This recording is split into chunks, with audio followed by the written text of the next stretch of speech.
চবনপ্রাশ কিনে আনো না। চবনপ্রাশ খেলে সর্দি কাশি জ্বর কিচ্ছু হয় না। কি চবনপ্রাশ খাবি? এই কথা, দাঁড়া দাঁড়া। হ্যাঁ গো মা, আমার খুব ঠান্ডা লেগেছে, চবনপ্রাশ আনো। দাঁড়া দাঁড়া, কিনতে হবে না। আমি চবনপ্রাশ এমনই ঘরে তৈরি করে দেবো, আঙুল চাটতে চাটতে সরু হয়ে যাবে।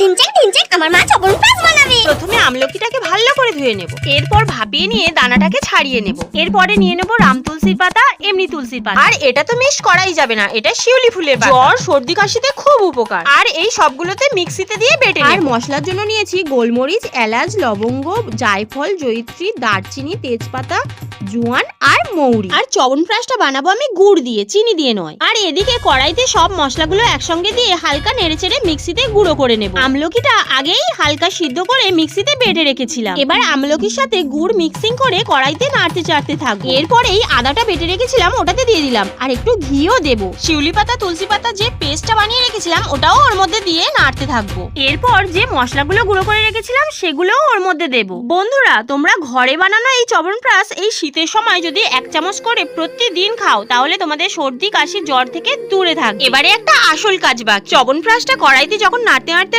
রসটা শুকনো হয়ে যাবে, কড়াইটা নামিয়ে সবশেষে ওটাতে একটু হানি দিয়ে দেব। আর হ্যাঁ বন্ধুরা, তোমরা চেষ্টা করবে এই চবনপ্রাশটা কাঁচের বয়ামের মধ্যে স্টোর করার। আর আমার যেহেতু হানির বয়ামটা খালি হয়ে গেছিল, তাই এর মধ্যেই রাখলাম চবনপ্রাশটা। মার্কেটে যে চবনপ্রাশ কিনতে পাওয়া যায় তাতে তো কি দিচ্ছে চোখের আড়ালে আমরা কিছুই জানি না। যেহেতু আমলকির এখন সিজন আর আমলকির দামটাও কম, তাহলে এরকম চবনপ্রাশ যদি ঘরেই বানিয়ে নেওয়া যায় তাহলে ক্ষতি কি? মা দারুন।